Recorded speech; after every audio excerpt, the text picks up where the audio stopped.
Hello hi ನಮಸ್ತೆ. Shobha Venkat vlogs Kannada YouTube ಚಾನಲ್ಗೆ ನಿಮ್ಮೆಲ್ಲರಿಗೂ ಕೂಡ ಸ್ವಾಗತ. ನನ್ನ ವೆಯ್ಟ್ ಲಾಸ್ ಜರ್ನಿಯ 10ನೇ ದಿನ ವಿಡಿಯೋ ಇದು ಅಂತ ಹೇಳ್ತೀನಿ. ಒಂದೆರಡು ದಿನ ಲೇಟ್ ಆಗಿದೆ ವಿಡಿಯೋ ಅಪ್ಲೋಡ್ ಮಾಡೋದು, ಸ್ವಲ್ಪ ಫೋನ್ ಪ್ರಾಬ್ಲಮ್ ಇತ್ತು. ಸೊ ಹಾಗಾಗಿ ಈ ವಿಡಿಯೋದಲ್ಲಿ ನನ್ನ ಡೈಲಿ ವ್ಲಾಗ್ ಜೊತೆ ನನ್ನ ವೆಯ್ಟ್ ಲಾಸ್ ಜರ್ನಿ ಹೇಗೆ ನಡೀತಾ ಇದೆ ಅಂತ ಹೇಳ್ತಾ ಇದ್ದೀನಿ. ನನ್ನ ವೆಯ್ಟ್ ಲಾಸ್ ಜರ್ನಿಯಲ್ಲಿ ಸಣ್ಣ ಬದಲಾವಣೆ ಮಾಡ್ಕೊಂಡಿದ್ದೀನಿ. ಸೊ ಹಾಗಾಗಿ ನನ್ನ ವೆಯ್ಟ್ ಲಾಸ್ ಜರ್ನಿಯಲ್ಲಿ ನಾನು 10ರಿಂದ 12 ದಿನದಲ್ಲಿ 4 kg ಸಣ್ಣ ಆಗಿದ್ದೀನಿ. ವೆಯ್ಟ್ ಲಾಸ್ ಜೊತೆ ಫ್ಯಾಟ್ ಲಾಸ್ ಕೂಡ ಆಗಿದೆ. ಲಾಸ್ಟ್ ವಿಡಿಯೋದಲ್ಲಿ ಹೇಳಿದೆ, ನನ್ನ ಆಗದೇ ಇರುವಂಥ ಹಳೆ ಬಟ್ಟೆಗಳೆಲ್ಲ ನನಗೆ ಇವಾಗ ಆಗ್ತಿದೆ ಅಂತ. 61 kg ಬಂದಿದ್ದೀನಿ ಇವಾಗ. ಮೊದಲನೇದರಲ್ಲಿ 65 kg ಇದ್ದೆ. ಸೊ ತುಂಬ ಖುಷಿ ಆಗ್ತಿದೆ. ಎಷ್ಟೆಲ್ಲ ಬದಲಾವಣೆ ಆಗಿದೆ ಅಂತ ಅಂದರೆ, 3 ಡೇಸ್ಗೆ ಒನ್ಸ್ ಅಷ್ಟೇ ಯೋಗ ಎಕ್ಸಸೈಸ್ ಮಾಡ್ತೀನಿ. ಇನ್ನು ನಾರ್ಮಲ್ ಏನಾದರೂ ನಾನು ಮನೆ ಕೆಲಸ ಮಾಡ್ಕೊಂಡಿರ್ತೀನಲ್ಲ, ಹಾಗೆ ಕೈಯಲ್ಲಿ ಬಟ್ಟೆ ಒಗಿಬೇಕು ಅಂತ ದಿನ ನಾನು ಎಕ್ಸಸೈಸ್ ಮಾಡಲ್ಲ. ಅದರಲ್ಲೇ ಆಗಿಬಿಡುತ್ತೆ. 2 ಬಕೆಟ್ ಬಟ್ಟೆ ಇರುತ್ತೆ. ಸೊ ಅದನ್ನು ಕೈಯಲ್ಲೇ ಒಗೆದು ವಾಶ್ ಮಾಡಿ ಹಾಕೋಷ್ಟರಲ್ಲಿ ಅಲ್ಲೇ ಎಕ್ಸಸೈಸ್ ಆಗಿಬಿಡುತ್ತೆ ಅಂತ ಹೇಳಿಬಿಟ್ಟು, ಅದ್ರ ಜೊತೆ ಹೆಲ್ದಿ ಫುಡ್ಡು. ಇವತ್ತು ಖಾರ ಪೊಂಗಲ್ ಮಾಡಿದ್ದೆ. ಯುಕ್ತನ ಬಾಕ್ಸಿಗೆ ಖಾರ ಪೊಂಗಲು ಮತ್ತು ಫ್ರೂಟ್ಸ್, ದಾಳಿಂಬೆ ಹಣ್ಣನ್ನು ಬಿಡಿಸಿ ಹಾಕ್ತಾಯಿದ್ದೀನಿ. ಅವಳು ಸ್ವಲ್ಪ ಯಾವಾಗ್ಲೂ ಬೇರೆ ಬೇರೆ ಥರ ಹಣ್ಣು ಹಾಕ್ತಿದ್ದೆ, ಅಂದರೆ ಕೋಲ್ಡ್ ಆಗಿಬಿಡುತ್ತೆ ಅನ್ನೋ ಸ್ವಲ್ಪ ಭಯ ಇತ್ತು. ಸೊ ಹಂಗಾಗಿ ದಾಳಿಂಬೆ ಹಣ್ಣು ಇವತ್ತೊಂದಿನ ತಗೊಂಡೋಗು, ಬೇರೆ ಫ್ರೂಟ್ಸ್ ಏನಾದರೂ ತರ್ತೀನಿ ಅಂತ ಹೇಳಿದೆ ಯುಕ್ತನಿಗೆ. ಈವನ್ ನನ್ನನ್ನು ನೋಡಿ ಯುಕ್ತ ಕೂಡ ಎಕ್ಸಸೈಸು, ಯೋಗ ಈ ಥರ ಮಾಡ್ತಿದ್ದಾಳೆ. ಅವಳಿಗೂ ಸ್ವಲ್ಪ ಮೈಂಡ್ ಫ್ರೆಶ್ ಆಗುತ್ತೆ. ಇವಾಗ ಮೊದಲಿಗಿಂತ ತುಂಬಾ ಆ್ಯಕ್ಟಿವ್ ಆಗಿದ್ದಾಳೆ. ಹಾಗೆ ಹೆಲ್ದಿ ಆಗಿರುವಂಥ ರೆಸಿಪಿಗಳನ್ನ ಮಕ್ಳಿಗೆ ಮಾಡಿಕೊಡ್ತಿದ್ದೀನಿ ಮನೆಯಲ್ಲಿ. ನಾನು ಕೂಡ ಹೆಲ್ದಿ ರೆಸಿಪೀಸ್ನ ತಗೋತಿರೋದು, ಒಂಥರ ಲೈಫ್ ಸ್ಟೈಲ್ ಚೇಂಜ್ ಆದಂಗೆ ಆಗಿದೆಯಲ್ಲ. ಸೊ ಹಂಗಾಗಿ ವೆಯ್ಟ್ ಲಾಸ್ ಆಗೋದಕ್ಕೂ ಕೂಡ ಸ್ವಲ್ಪ ಸಹಾಯ ಆಗಿದೆ ಅಂತ ಹೇಳ್ಬೋದು. ಇವತ್ತಿನ ವ್ಲಾಗಲ್ಲಿ ಡೈಲಿ ವ್ಲಾಗ್ ವಿತ್ ನನ್ನ ವೆಯ್ಟ್ ಲಾಸ್ ಜರ್ನಿ ವ್ಲಾಗ್ ಎರಡು ಒಂದೇ ವಿಡಿಯೋದಲ್ಲೇ ಇದೆ. ಸೊ ಏನೆಲ್ಲ ಹೆಲ್ದಿ ರೆಸಿಪೀಸ್ ಇದೆ, ಸೊ ನಾನು ದಿನಕ್ಕೆ ಏನು ಬದಲಾವಣೆ ಮಾಡ್ಕೊಂಡಿದ್ದೀನಿ ಅಂತ ಹೇಳ್ತೀನಿ.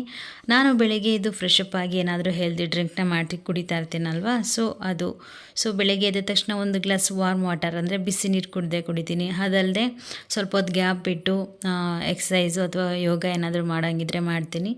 ಅದಾದಮೇಲೆ ಹೆಲ್ದಿ ಡ್ರಿಂಕ್, ಡೈಲಿ ಒಂದೊಂದು ಹೆಲ್ದಿ ಡ್ರಿಂಕ್ ತಗೋತಾ ಇದ್ದೀನಿ.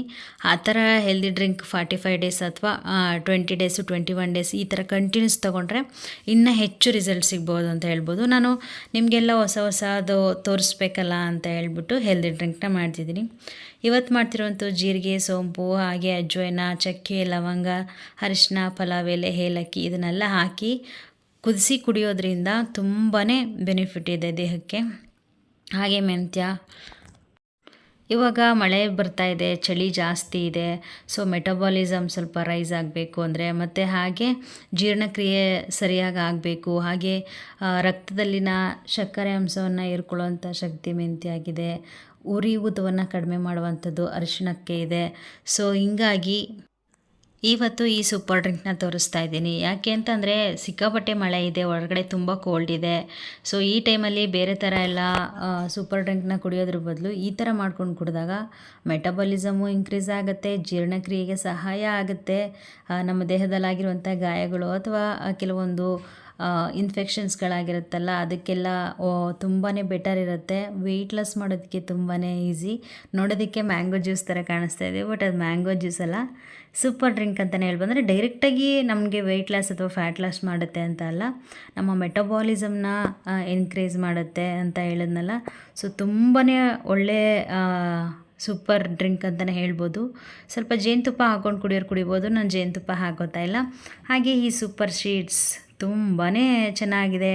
ತುಂಬ ಜನ ಕೇಳ್ತಾಯಿದ್ರು, ನಮ್ಮ ಫ್ಯಾಮಿಲಿಯಲ್ಲೂ ಫೋನ್ ಮಾಡಿಯೆಲ್ಲ ಕೇಳ್ತಿದ್ರು, ಏನದು ಅಷ್ಟೊಂದು ತೊಗೊತಿದೆಯಲ್ಲ, ಚೆನ್ನಾಗಿದೆಯಾ ಹೇಗೇನು ಅಂತ.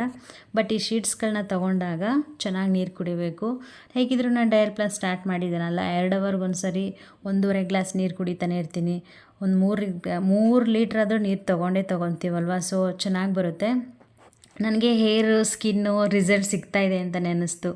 ಇನ್ನೊಂದು, ನಾನು ಬೆಳಿಗ್ಗೆ ಎದ್ದು ವರ್ಕೆಲ್ಲ ಮುಗ್ದಾದ್ಮೇಲೆ, ಅಂದರೆ ಯೋಗ ಅಥವಾ ಎಕ್ಸಸೈಸ್ ಎಲ್ಲ ಮುಗಿಸ್ಬಿಟ್ಟು ಅಡುಗೆ ಮನೆಗೆ ಕಾಲಿಟ್ಟಾಗ ನನ್ನ ಮಗನೂ ಸೌಂಡ್ ಆದಾಗ ಎದ್ಬಿಡ್ತಾನೆ. ಸೊ ಯಾರೂ ನೋಡ್ಕೊಳ್ಳೋಕ್ಕಿರೋದಿಲ್ಲ. ನಮ್ಮ ಯಜಮಾನರು ಸ್ನಾನಕ್ಕೆ ಕೊಟ್ಟೋಗ್ಬಿಟ್ಟಿರ್ತಾರೆ. ಯುಕ್ತ ಕೂಡ ಸ್ಕೂಲಿಗೆ ರೆಡಿ ಆಗ್ತಿರ್ತಾಳೆ, ಅವನ ಎತ್ಕೊಂಡೇ ಕೆಲಸ ಮಾಡಬೇಕಾಗತ್ತೆ. ಸೊ ನೋಡಿ, ಇವತ್ತಿನ ಬ್ರೇಕ್ಫಾಸ್ಟ್ ನಂದಿದು ಹೆಲ್ದಿ ಡ್ರಿಂಕ್ ಆದ 2 ಗಂಟೆಗೆ ನಾನು ಕರೆಕ್ಟಾಗಿ ಬ್ರೇಕ್ಫಾಸ್ಟು 10 ಗಂಟೆಯಿಂದ 10:30 ಒಳಗಡೆ ಮುಗಿಸ್ಕೊತೀನಿ. ಯಾಕೆ ಅಂತ ಅಂದರೆ ನಾನು ಮಧ್ಯಾಹ್ನ ಊಟ ತೊಗೊಳ್ಳಲ್ಲ, ನಂಗೆ ಹೊಟ್ಟೆ ತುಂಬ ತಿಂದುಬಿಡ್ತೀನಿ ನಾನು. ಓಕೆನಾ. ತಗೋತಿರೋದು ಈ ಥರ ಸಿಂಪಲ್ ಫುಡ್ಡು. ಇದರಲ್ಲೂ ಅಷ್ಟೇ ಅರಿಶಿನ ಇದೆ, ಮತ್ತು ದಾಲ್ ಇದೆ, ತೆಂಗಿನಕಾಯಿ ಇದೆ, ಮತ್ತು ಕೊಕೊನಟ್, ಪೀನಟ್ ಅಂದರೆ ಕಡಲೆಕಾಯಿ ಚಟ್ನಿ ಇದೆ. ಸೊ ತುಂಬಾ ಬೆನಿಫಿಟ್ ಇದೆ ಇದರಲ್ಲೂ ಕೂಡ.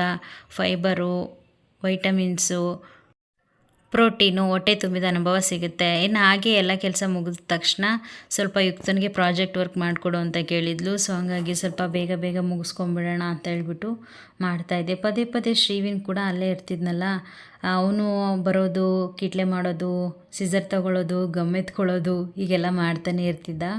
ಸೊ ಹೆಂಗೋ ಸ್ವಲ್ಪ ಬೇಗ ಬೇಗ ಮುಗಿಸ್ಕೊಟ್ಬಿಡೋಣ ಅಂತ ಅಂದ್ಬಿಟ್ಟು ಆಗಲೇ ಎಷ್ಟು ಟೈಮ್ ಆಗಿಬಿಟ್ಟಿತ್ತು, 12 ಗಂಟೆ ಹತ್ತತ್ರ ಆಗಿಬಿಟ್ಟಿತ್ತು. ಬೇಗ ಬೇಗ ಮುಗಿಸ್ಕೊಂಬಿಡೋಣ, ಇನ್ನು ಕೊಡಲೇಬೇಕು, ನಾಳೆ ಸಬ್ಮಿಟ್ ಮಾಡಲೇಬೇಕು ಅಂತ ಯುಕ್ತ ಹೇಳಿದ್ಲಲ್ಲ. ಕೂತ್ಕೊಂಡು ಪಾಪ ಯುಕ್ತ ಕೂಡ ಹೆಲ್ಪ್ ಮಾಡ್ತಿದ್ಲು. ಹಾಗೆ ನಾನು ವಿಡಿಯೋ ಮಾಡಲಾ ಅಂತ ಕೇಳಿದ್ಲು. ಸರಿ ಓಕೆ ಮಾಡಮ್ಮ ಅಂತ ಅಂದೆ. ಅವಳ ಪಾಡ್ಗಳು ಮಾತಾಡ್ಕೊಂಡು ಹೇಗೆ ಮಾಡಬೇಕೇನೋ ಅಂತ ಪ್ಲ್ಯಾನಿಂಗ್ ಕೊಡ್ತಾಯಿದ್ಲು. ನಾನು ಅದೇ ಥರ ಪ್ರಾಜೆಕ್ಟ್ ವರ್ಕ್ ರೆಡಿ ಮಾಡೋಣ ಅಂತೇಳಿ ಮಾಡ್ತಾಯಿದ್ದೆ. ನಮ್ದು ಎಷ್ಟೇ ಲೈಫ್ ಬ್ಯುಸಿ ಇದ್ರೂ, ಕೆಲಸಗಳಿದ್ರೂ, ಮಕ್ಳುಗಳಿಗೆ ಅವರ ಪ್ರಾಜೆಕ್ಟ್ ವರ್ಕು, ಅವ್ರು ಓದಿನ ಕಡೆ ಗಮನ ಕೊಡಲೇಬೇಕಲ್ವ. ಸೊ ಹಂಗಾಗಿ ಅವಳಿಗೆ ಸಣ್ಣ ಪುಟ್ಟ ವಾರಕ್ಕೆ 2ರಿಂದ 3 ಪ್ರಾಜೆಕ್ಟ್ ವರ್ಕ್ಗಳು ಕೊಡ್ತಾರೆ. ಸೊ ಮಾಡಲೇಬೇಕಾಗಿರುತ್ತೆ. ಸೊ ಪಿಕ್ಚರ್ ಸಿಗಲಿಲ್ಲ ನನಗೆ, ಹೊರಗಡೆ ಹೋಗಿ ತರಲಿಕ್ಕೆ ಟೈಮ್ ಇರಲಿಲ್ಲ. ಸೊ ಹಂಗಾಗಿ ನಾನೇ ಕೈಯಲ್ಲಿ ಬರೆದೆ. ಏನಾದರೂ ಆಗಲಿ ತಪ್ಪೋ ಸರಿನೋ ಒಟ್ನಲ್ಲಿ ಟ್ರೈ ಮಾಡೋದು ಮಾಡಬೇಕು ಅಂತ ಹೇಳಿಬಿಟ್ಟು ಹೊರಗಡೆ ಹೋಗಿ ತೊಗೊಂಡು ಬರೋಣ ಅಂತಂದರೆ ಮಳೆ ಬರ್ತಾಯಿತ್ತು. ಮಗು ಕರ್ಕೊಂಡು ಹೋಗಿ ತೊಗೊಂಡು ಬರ್ಲಿಕ್ಕೆ ನನಗೆ ಅಷ್ಟು ಟೈಮ್ ಇರಲಿಲ್ಲ. ಸೊ ಟೀಚರ್ಸ್ ಕೇಳಿದ್ರೆ ಬೇಕಾಗಿರೋದೇನು ಅವ್ರಿಗೆ ಒಂದು ಮೆಸೇಜು ವಿತ್ ಫೋಟೋಸು. ಸೊ ಡ್ರಾಯಿಂಗಲ್ಲಿ ಬರೆದ್ರೇನು ಅಥವಾ ಫೋಟೋ ಕಾಪಿ ತಂದ್ರೇನು ಅಂತ ಹೇಳ್ಬಿಟ್ಟು ಅವಳಿಗೆ ಅರ್ಥ ಮಾಡಿಸಿ ಹೇಳಿ ಕೊನೆಗೆ ಇದೊಂದು ಸೆಂಟೆನ್ಸ್, ಅಂದರೆ ಅವ್ರ ಪಾಠದಲ್ಲಿತ್ತಂತೆ 5th ಸ್ಟ್ಯಾಂಡರ್ಡಲ್ಲಿ ಒಬ್ಬೊಬ್ಬರು ಸ್ಟೂಡೆಂಟ್ಸು ಒಂದೊಂದು ಮಾಡ್ಕೊಂಬರ್ಬೇಕು ಅಂತ. ಫೈನಲಿ ಫಿನಿಶ್ ಮಾಡಿಕೊಟ್ಟೆ. ಅವಳಿಗೂ ಕೂಡ ಖುಷಿ ಆಯಿತು. ಸ್ವಲ್ಪ ಕ್ಯಾಮ್ರಾದಲ್ಲಿ ಬ್ಲರ್ ಕಾಣಿಸ್ತಾ ಇದೆ. ಸೊ ಅಡ್ಜಸ್ಟ್ ಮಾಡ್ಕೊಳ್ಳಿ. ಮೆಸೇಜ್ ಚೆನ್ನಾಗಿದೆ ಒಟ್ಟಿನಲ್ಲಿ. ನಾನು ಕರಡಿ ಅನ್ನೋ ಒಂದು ಕಾನ್ಸೆಪ್ಟಲ್ಲಿ ಕೊಟ್ಟಿದ್ದಾರೆ ಅವಳಿಗೆ. ಸೊ ಅವಳು ಈ ಥೀಮ್ ಇಟ್ಕೊಂಡು ಮಾಡಿದ್ದಾಳೆ. ಸೊ ಫೈನಲಿ ಮುಗೀತು. ಮಳೆ ಬೇರೆ ತುಂಬ ಜೋರಾಗೋಯಿತು. ಸೊ ಇನ್ನೇನು ಮಾಡೋಕ್ಕಾಗತ್ತೆ, 2 ಅವರ್ಗೆ ವೆಯ್ಟ್ ಮಾಡಿದ್ವಿ. ಮಳೆ ಕಮ್ಮಿನೇ ಆಗಲಿಲ್ಲ. ಮಕ್ಳಿಗೇನಾದರೂ ಚಳಿ ಇದೆ, ತಿನ್ನೋಕ್ಕೇನಾದರೂ ಮಾಡಿಕೊಡು ಅಂತ ಬೇರೆ ಕೇಳ್ತಾಯಿದ್ರು. ಅರ್ಜೆಂಟಾಗಿ ಆಗಬೇಕು ಅಂತಂದರೆ ಏನು ಮಾಡೋದು. ಶ್ರೀವಿನ್ ಮಳೆ ನೋಡಿ ಖುಷಿಯಾಗ್ಬಿಟ್ಟು ತುಂಬ ದಿನದ ನಂತರ ಮಳೆ ನೋಡಿದ್ದಾನೆ. ಹೊರಗಡೆ ಬರೋದು, ಮಳೆಯಲ್ಲಿ ನೆನೆಯೋದು ಎಷ್ಟು ಹೇಳಿದ್ರು ಕೇಳ್ತಾ ಇರಲಿಲ್ಲ. ಎಷ್ಟು ಜೋರು ಮಳೆ ಬರ್ತಿದೆ ಅಂತ ಅಂದರೆ, ಆ ಫೋಟೋ ಇಟ್ಟಿದ್ದು ಗಣೇಶಂದು ಪ್ಲಾಸ್ಟಿಕ್ದು ಫೋಟೋ ಬರುತ್ತಲ್ಲ, ಅದು ಇಟ್ಟಿದ್ದೇ ಆ ಗಾಳಿಗೆ ಕೆಳಗಡೆ ಬಿದ್ದು ಆ ನೀರು ನಿಂತಿತ್ತಲ್ಲ ಅದರಲ್ಲೇ ತೇಲ್ಕೊಂಡು ಹೋಗ್ಬಿಟ್ಟಿದೆ. ಅಷ್ಟು ಜೋರು ಮಳೆ ಬರ್ತಾಯಿತ್ತು. ಸಿಕ್ಕಾಬಟ್ಟೆ ತುಂಬ ಜೋರು ಮಳೆ ಬಂತು. ಸೊ ಸದ್ಯಕ್ಕೆ ಇದ್ದಿದ್ದೇ ಒಂದು ಪಾಪ್ಕಾರ್ನ್ ಪ್ಯಾಕ್ ಇತ್ತು, ಮಾಡಿಕೊಟ್ಬಿಡೋಣ ಅಂತ ಹೇಳ್ಬಿಟ್ಟು ಮಾಡಿಕೊಟ್ಟೆ. ತುಂಬ ಆಯಿಲಿ ಇತ್ತು. ನಾನೇನು ಜಾಸ್ತಿ ತಿನ್ನೋಕ್ಕೆ ಹೋಗಲಿಲ್ಲ. ಒಂದು ಕಪ್ ಟೀ ತಗೊಂಡೆ ಅಷ್ಟೇ. ಅಷ್ಟರಲ್ಲಿ ಸಂಜೆ ಅಷ್ಟರಲ್ಲಿ ಯುಕ್ತ ಬಂದುಬಿಡ್ತಾಳೆ, ಅಡುಗೆ ಮಾಡ್ಕೊಂಬಿಡೋಣ ಅಂತ ಹೇಳ್ಬಿಟ್ಟು ಅಡುಗೆ ಮಾಡ್ತಾಯಿದ್ದೆ. ಕಡಲೆಕಾಳೆಲ್ಲ ನೆನೆಸಿಟ್ಟಿದ್ದೆ, ಅದೇ ಸಾಂಬಾರು ಮಾಡಿ ಎತ್ತಿಟ್ಕೊಂಡೆ. ಅದು ವೀಡಿಯೋ ಮಾಡ್ಕೊಂಡಿದ್ದು ಮುದ್ದೆದು ಕ್ಲಿಪ್ ಹಾಕಿದ್ದೀನಿ. ನಾನು ಬೆಳಿಗ್ಗೆ ಹೊಟ್ಟೆ ತುಂಬ ತಿಂದುಬಿಟ್ರೆ 10:30ಗೆ, ಇನ್ನು ಮಧ್ಯಾಹ್ನ ಏನೋ ತೊಗೊಳ್ಳೋದಿಲ್ಲ. ಅದ್ರ ಮಧ್ಯೆ ನೀರು ಚೆನ್ನಾಗಿ ಕುಡಿತಾ ಇರ್ತೀನಿ. ಏನಾದರೂ ತಿನ್ಬೇಕನ್ಸಿದ್ರೆ ಹಣ್ಣುಗಳೇನಾದರೂ ಇತ್ತು ಅಂತಂದರೆ ಲೋ ಕ್ಯಾಲರಿ ಇರುವಂಥ ಹಣ್ಣುಗಳು, ಅಂದರೆ ಹೆವಿ ಜಾಸ್ತಿ ಕೆಲಸ ಮಾಡ್ತೀನಿ ಅಂತಂದರೆ ಅಷ್ಟೇ ನಂಗೆ ಶಕ್ತಿ ಬೇಕು ಅಂತ ತಿಂತೀನಿ. ಕೆಲಸಗಳೇನು ಇರೋದಿಲ್ಲ ಅಪ್ಪ ಅಂತ ಅಂದರೆ ಅಂಥದ್ದೇನು ಜಾಸ್ತಿ ತಿನ್ನೋದಿಲ್ಲ. ಕಮ್ಮಿ ಒಂದು ಹಾಫ್ ಹಣ್ಣು, ಆ್ಯಪಲ್ ಇರ್ಬೋದು, ಇಲ್ಲ ಅಂತಂದರೆ ಒಂದು ಬನಾನ ಇರ್ಬೋದು, ಲೈಕ್ ಆ ಥರ ತೊಗೊಂಡ್ಬಿಡ್ತೀನಿ. ಹೇಗಿದ್ರು ಕಾಳು ನೆನೆಸಿದ್ನೆಲ್ಲ ಟೈಮ್ ಇತ್ತಲ್ಲ ಅಂದ್ಬಿಟ್ಟು ಅಡುಗೆ ಮಾಡೋಣ ಅಂತ. ಇದು ಡಿಮಾರ್ಟಿಂದ ಕಾಳು ತೊಗೊಂಡು ಬಂದಿದ್ದು. ಎಲ್ಲ ಥರ ಕಾಳು, ಒಂದು 4ರಿಂದ 5 ಥರ ಕಾಳು ಮಿಕ್ಸ್ ಇದೆ. ಸೋಯಾ, ಕಡಲೆಯಲ್ಲಿ 3 ಥರ, ಕಪ್ಪು ಕಡಲೆ, ಬ್ರೌನ್ ಕಲರು, ಗ್ರೀನ್ ಕಲರು, ಹಾಗೆ ಬಟಾಣಿ, ಸೋಯಾ ಇದಿಷ್ಟು, ಮತ್ತು ಇನ್ನೊಂದು ಅದು ತೊಗರಿ ಅನಿಸುತ್ತೆ, ಅದು ಫುಲ್ ಎಲ್ಲ ಮಿಕ್ಸ್ ಇತ್ತು. ಅದನ್ನೆಲ್ಲ ಚೆನ್ನಾಗಿ ನೆನೆಸಿಟ್ಟಿದ್ದೆ. ಅದು 2 ನೈಟ್ ನೆನೆಸಿದ್ರೂ ಸ್ವಲ್ಪ ನೆಂದಿರಲಿಲ್ಲ. ಪರವಾಗಿಲ್ಲ ಬಿಡು, ಇವಾಗ ಚೆನ್ನಾಗಿ ನೆಂದಿದೆ, ಒಂದು 5-6 ವಿಷಲ್ ಹಾಕ್ಸೋಣ ಅಂತ ಅಂದ್ಬಿಟ್ಟು ಎಲ್ಲ ತೊಳೆದು ಇಟ್ಕೊಂಡಿದ್ನಲ್ಲ, ಮಸಾಲೆ ಎಲ್ಲ ರುಬ್ಕೊಂಡಿದ್ದೆ.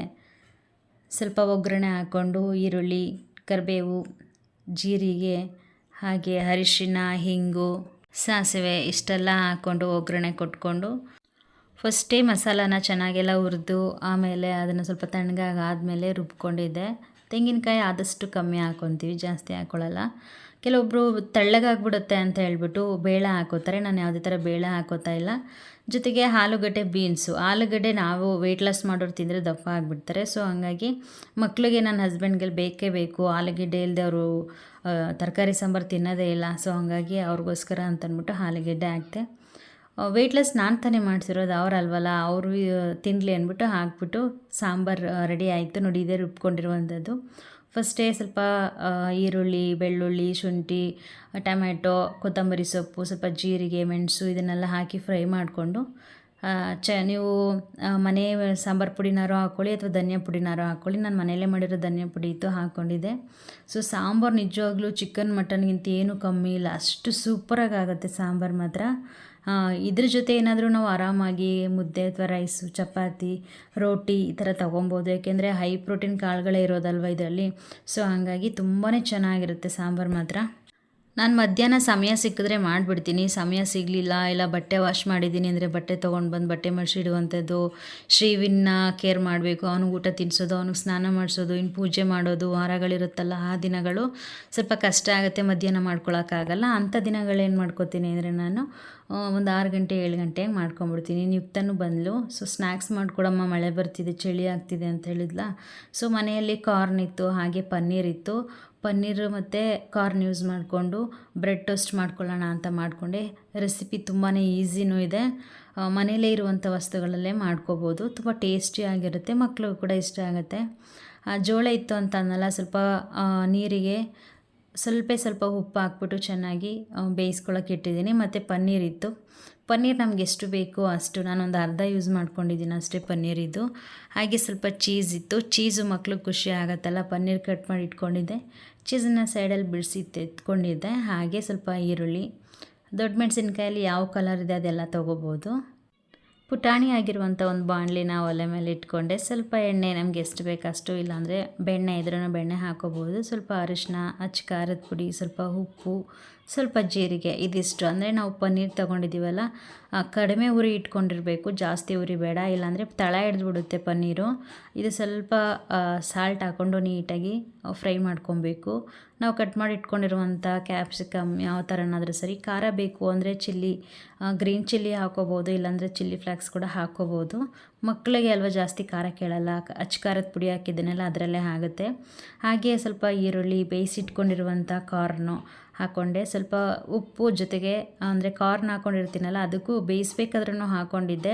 ಈರುಳ್ಳಿ ಎಲ್ಲ ಸ್ವಲ್ಪ ಹಿಡಿಬೇಕಲ್ಲ, ಹಾಗಾಗಿ ಸ್ವಲ್ಪ ಉಪ್ಪು ಮತ್ತು ಮೆಣಸಿನ ಪೌಡ್ರ್ ಹಾಕ್ಕೊಂಡಿದ್ದೆ. ಬ್ರೆಡ್ ಸ್ಲೈಸ್ ತಗೊಂಡು ಸ್ವಲ್ಪ ಕೆಚಪ್ ಇತ್ತು, ಸೊ ಸ್ವಲ್ಪ ಕೆಚಪ್ ಹಾಕ್ಕೊಂಡೆ, ಟೇಸ್ಟ್ ಇರುತ್ತೆ ಮಕ್ಕಳಿಗೆ ಅಂತ. ಆದಷ್ಟು ಮನೆಯಲ್ಲೇ ಮಾಡ್ಕೊಳ್ಳಿ, ನಾನು ಮನೆಯಲ್ಲೇ ಮಾಡ್ಕೋತೀನಿ. ಹೊರಗಡೆಯಿಂದ ಅಷ್ಟು ಬೆಸ್ಟ್ ಇರಲ್ಲ ಅಂತ ಅನ್ನಿಸ್ತು ನನಗೆ ಇವತ್ತು ನೋಡಿಬಿಟ್ಟು. ಸೊ ಹಾಗಾಗಿ ಚೀಸ್ ಇತ್ತು, ಚೀಸ್ ಹಾಕ್ಕೊಂಡು ನೆಕ್ಸ್ಟು ತವ ಮೇಲೆ ಸ್ವಲ್ಪ ಬೆಣ್ಣೆನೋ ಅಥವಾ ಎಣ್ಣೆ ಯಾವುದಾದ್ರೂ ಪರವಾಗಿಲ್ಲ, ನಿಮಗೆ ಆರೋಗ್ಯಕ್ಕೆ ಒಳ್ಳೇದಿರುವಂಥದ್ದನ್ನು ತವ ಮೇಲೆ ಹಾಕ್ಕೊಂಡು ಸ್ವಲ್ಪ ಬ್ರೆಡ್ ಸ್ಲೈಸ್ನ ಎರಡೂ ಕಡೆನೂ ಸ್ವಲ್ಪ ರೋಸ್ಟ್ ಆಗೋ ಥರ ಮಾಡ್ಕೋಬೇಕು. ಸ್ವಲ್ಪ ಕಲರ್ ಚೇಂಜ್ ಆಗ್ತಿದೆ ಅಂದಾಗ ಅದನ್ನು ಉಲ್ಟಾ ಹಾಕ್ಬಿಟ್ಟು ಸ್ವಲ್ಪ ಕೆಚಪ್ಪು, ಸ್ವಲ್ಪ ಚೀಸ್ ಏನಾದರೂ ಇತ್ತು ಅಂತಂದರೆ ಈ ಥರ ಏನಾದರೂ ಹಾಕ್ಕೊಳ್ಳಿ. ಒಂದು ಕಡೆ ಆಗಲೇ ಪನ್ನೀರ್ ಬುರ್ಜಿ ಮಾಡಿ ಇಟ್ಕೊಂಡಿದ್ವಲ್ಲ, ಅದನ್ನು ಸ್ವಲ್ಪ ಬಿಸಿ ತಣ್ಣಗೆ ಆದಮೇಲೆ ನಿಮಗೆ ಯಾವ ಶೇಪಾಗಿ ಬೇಕೋ ಆ ಥರ ಅಥವಾ ಎಷ್ಟು ಬೇಕೋ ಅಷ್ಟು ಹಾಕ್ಕೋಬೇಕಾಗತ್ತೆ. ತಳ ಹಿಡಿದೇ ಇರೋ ಥರ ಅಂದರೆ, ಇಲ್ಲಾಂದರೆ ಫುಲ್ಲು ಟೋಸ್ಟ್ ಆಗಿಬಿಡುತ್ತೆ ಬ್ರೆಡ್ಡು. ಸ್ವಲ್ಪ ಕಮ್ಮಿ ಉರಿಯಲ್ಲಿ ಇಟ್ಕೊಂಡ್ರೆ ಬೆಸ್ಟ್ ಅಂತ ಅನಿಸುತ್ತೆ. ಸ್ವಲ್ಪ colour brown colour, light brown colour ಬಂದಾಗಲೇ ತೆಗೆದ್ಬಿಡಿ. ನಂಗೆ ಸ್ವಲ್ಪ ಉರಿ ಜಾಸ್ತಿ ಆಯಿತು ಅನಿಸುತ್ತೆ ನನಗೂ. ಯಾಕೆಂದರೆ ನನ್ನ ಮಗ ಕೆಳಗಡೆ ನಿಂತ್ಕೊಂಡು ಅಮ್ಮ ಕೊಡು ಅಂತಿದ್ನ ಅಂತ ಅವನು ನೋಡ್ತಾ ಸ್ವಲ್ಪ ಸಿಗಿಸ್ಬಿಟ್ಟಿದ್ದೀನಿ ನಾನು ಕೂಡ. ಸ್ವಲ್ಪ ಕಮ್ಮಿ ಇಟ್ಕೊಳ್ಳಿ, ಅಂದರೆ ಏನೇ ಮಾಡಬೇಕಾದ್ರೂ ಸ್ವಲ್ಪ ಗಮನ ಇರಬೇಕು.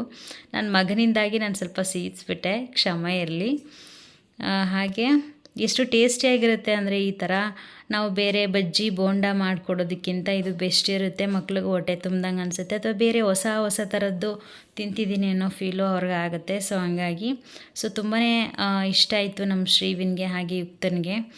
ನಾನು ಕೂಡ ಸಂಜೆ ಆಗಲೇ 5 ಗಂಟೆ ಆಗಿಬಿಟ್ಟಿತ್ತಲ್ಲ, ಬೆಳಿಗ್ಗೆ ತಿಂದಿದ್ದು, ಮಧ್ಯಾಹ್ನ ಏನು ಊಟ ಮಾಡಿರಲಿಲ್ವಲ್ಲ. ಸೊ ಹಂಗಾಗಿ ನಾನು ಕೂಡ ಸ್ನ್ಯಾಕ್ಸ್ಗೆ ಅಂತೇಳಿ ಒಂದು ಫುಲ್ಲು 2 ಬ್ರೆಡ್ ತೊಗೊಂಡೆ, ಅದ್ರ ಜೊತೆಗೆ ಬಿಸಿ ನೀರು ಕುಡಿದ್ಬಿಟ್ಟೆ. ಸೊ ಸ್ನ್ಯಾಕ್ಸ್ ಅಲ್ಲೇ ಫಿನಿಶ್ ಆಯಿತು ನಂದು. ಕಡಲೆಕಾಳು ಸಾಂಬಾರು, ಸ್ವಲ್ಪ ಸೌತೆಕಾಯಿ, ಮುದ್ದೆ, ಇಷ್ಟೂ ರಾತ್ರಿ ಊಟ. ನಾನು ಆಗಲೇ ಹೇಳಿದ್ನಲ್ಲ, ಕೆಚಪ್ಪು ಹೊರಗಡೆಯಿಂದ ತಂದರೆ ಹೆಂಗೆ ಹಾಕ್ತಾರೋ ಕೆಮಿಕಲ್ಸ್, ಅದು ಹಾಳಾಗಬಾರ್ದು ಅಂತ ಎಕ್ಸ್ಟ್ರಾ ಕೆಮಿಕಲ್ಸ್ ಅದು ಇದು ಆ್ಯಡ್ ಮಾಡ್ತಾರೆ ಅಂತ. ಅದು ನಿಜವಾಗ್ಲೂ ಸತ್ಯ. ಒಮ್ಮೆ ಈ ಥರ ಮಾಡಿಕೊಟ್ಟಾಗ ನಮ್ಮ ಶ್ರೀವಿನ್ಗಂತೂ ಸಿಕ್ಕಾಪಟ್ಟೆ ಇಷ್ಟ ಆಯಿತು. ತಿನ್ನಬೇಕಾದ್ರೆ ಬಾಯಿಗೆ ಅದೆಲ್ಲ ಅಂದರೆ ಜೋಳ ಸಿಗುತ್ತೆ, ಕ್ಯಾಪ್ಸಿಕಮ್, ಆನಿಯನ್ನು, ಅದ್ರ ಜೊತೆಗೆ ಇವಾಗ ಕೆಚಪ್ ಹಾಕಿದ್ದೀವಲ್ಲ ಅದೂ ಕೂಡ ಟೇಸ್ಟ್ ಇರುತ್ತೆ. ಮತ್ತು ಪನ್ನೀರು, ಸೊ ಹೆಲ್ದಿನೂ ಇರುತ್ತೆ, ಟೇಸ್ಟ್ಗೆ ಟೇಸ್ಟ್ ಇರುತ್ತೆ. ಸೊ ಈ ಥರ ಮನೇಲಿ ಮಾಡಿಕೊಟ್ಟಾಗ ಮಕ್ಕಳನ್ನು ತುಂಬ ಖುಷಿಪಟ್ಟು ತಿಂತಾರೆ. ಸೊ ಹೆಲ್ದಿಯಾಗಿರುವಂಥ ರೆಸಿಪಿಗಳು ಬೇಕು ಅಂದರೆ ದಯವಿಟ್ಟು ನನ್ನ ಚಾನಲ್ನ ಸಬ್ಸ್ಕ್ರೈಬ್ ಮಾಡ್ಕೊಳ್ಳಿ.